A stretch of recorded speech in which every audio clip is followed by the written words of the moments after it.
Mac-a-ma-god, people, it's another Kiss review. And as you know, I'm always saying, oh, my old review was taken down, so check it out on BitChute. Well, yes, it was taken down, but I don't have it anymore. So there's no Carnival of Souls old school. That's gone forever. So there's no link to the BitChute. So I can't put the music or the videos or anything like that. So yeah, well, you can watch this video that I'm putting up as long as it doesn't have the audio. And I'm talking about Carnival of Souls, which is the last album with Bruce Kulick and the last album with Eric Singer. He transformed into Cheater Chris the Copycat and came back as Cheater Chris the Copycat on Sonic Boom and Monster later on. And this album is a departure from the band's classic hard rock style, favoring more dense grunge-oriented sound. And it's also the band's last album of their Unmasked era. Now, Paul Stanley has gone on to say that, oh, I was against it. And, you know, it's Gene's idea. He's giving all the blame to Gene and that he didn't want nothing to do with it. I don't believe that for a second. I don't think Paul has ever said, you know what, Gene, you win. I'm not going to have my way. I'll leave it up to you. That's not Paul Stanley's style. You know, he wants to take over everything. So it's once again Paul Stanley being a Monday morning quarterback like, oh, I was so against Carnival of Souls. I didn't want to do it, but Gene wanted to do it, and I said, go ahead, do it. Lies. If it would have sold 1 billion copies, he would have said, oh, it's a masterpiece. But you got to remember, at this time, after the album was released, Kiss were riding high on the reunion tour. And that's what Gene and Paul were all about, the makeup then. Like all the way up to, you know, Revenge, they were like, nope, no, we're not going to put the makeup on. Why go backwards? No, that's not how we are. There's not going to be no reunion.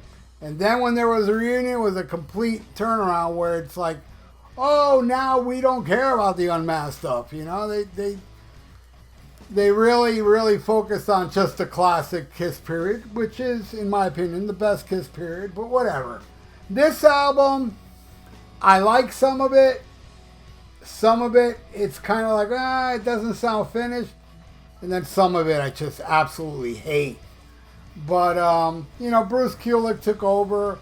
He had a lot to do with this album. Toby Wright, who I did interview in Nashville, one of the questions I asked him was, when Gene and Paul were making Carnival of Souls, were they really into it? Because, you know, the reunion talks were going on, so they didn't really put that much effort into it, did they? And Toby said they were 100% into it.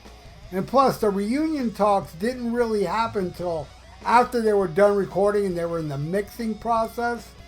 That's when the reunion talks went into place. But it's an okay album. I know many hate this album, and many love it. Many do love it. Many love the songs I hate on here, which I'm gonna rank them. There are 12 songs in all. So I will say number 12, it's, in my opinion, the worst Gene song he's ever recorded with Kiss. But there's a lot of people out there that love it, because I've mentioned it before. And people are like, I love Childhood End. And I'm like, I don't get it, man. I think that song is horrendous. It's Gene Simmons' Read My Body. And yeah, I mean, there are some really bad songs on his 2 solo albums. And if I really thought about it, maybe I can think of one. Well, Wish Upon a Star. No, you know what? I even think Wish Upon a Star is better than Childhood End. I just don't get that song at all. All right, at number 11. Oh, which, by the way, I got to bring this up. This is really funny. Back in the 80s when Paul took over Kiss and Gene was trying to be a movie star, I actually preferred those Gene songs over Paul songs for the most part. I made videos about that. But here, where Paul doesn't care about the song, I think the 3 best songs on this album are by Paul. All right, at number 11.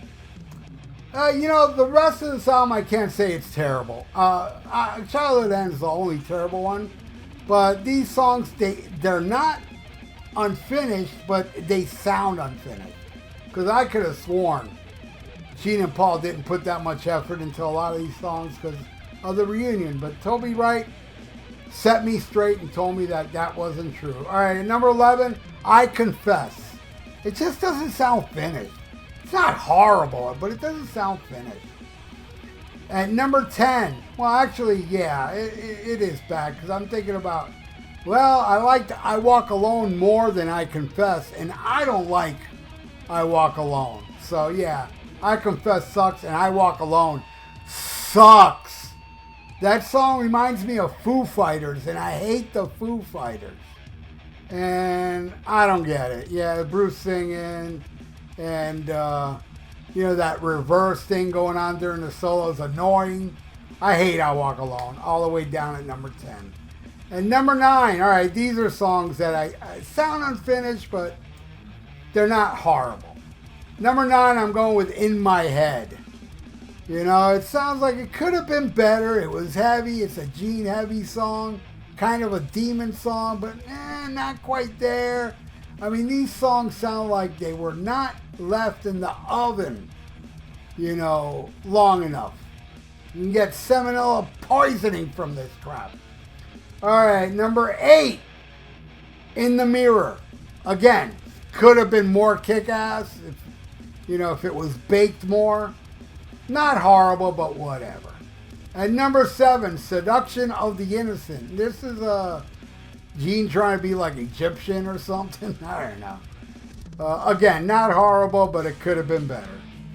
And number 6, I Walk Alone. No, I already said that. I Will Be There. Paul wrote this about his song. Not horrible. Now we're getting into the songs that I Will Be There kind of does sound finished. Not great, but, kind of sounds finished. And number 5, all right. For now on, I like all these songs. All these songs I like. And at number 5, I'm going with Rain. Yes, Rain. The song that Paul would be totally against because it's a depressing song. It's not happy. It's not take it off and grab a hold of my rocket, and stuff like that. I love it. I love the crunchiness. I love what Eric Singer's doing that. His drumming on that song is unique. Love it. At number 5. At number 4, Hate, what opens the album. It's kind of like Unholy Part 2. Not as good as Unholy, but still a damn fine song. I totally dig it. Now the top 3, all Paul Stanley songs. Every one of them. At number 3, Jungle, which was the single. I think that song smokes, man. I love the bass playing. I just love everything about it. I think it's great. I think Paul sings his ass off. Great tune. And number 2, talk about Paul singing his ass off. I'll say it right now. To me, the greatest vocal performances caught on tape by Paul Stanley is A Million to One and this song. It Never Goes Away. Probably the most grungy song out of all these songs. Total depressing song and stuff like that. But I love it. I know there's a lot of people that hate this stuff because they enjoy Kiss being a party rock band. I enjoy party rock and I enjoy this grungy shit too. It Never Goes Away rules. And at number 1, always has been my favorite song off this album since I first got it. Well, actually, I had the bootleg before I first actually bought it. Masters and Slaves. Rips. I absolutely love that song. I think it's awesome. So there you go. That's my ranking. What do you all think of Carnival of Souls? Please leave it in the comment section below. You love it, you hate it, or you're like me. You're kind of in between. You love some, you hate some, and a lot of them are like, it's not bad, but it's not finished. Leave it in the comments below. And please, subscribe to my channel if you haven't and ring that little notification bell. I would totally appreciate if you do that. And like the video, because it's good for the YouTube algorithms. So stay frosty. Listen to Black Sabbath and smack 'em a gob.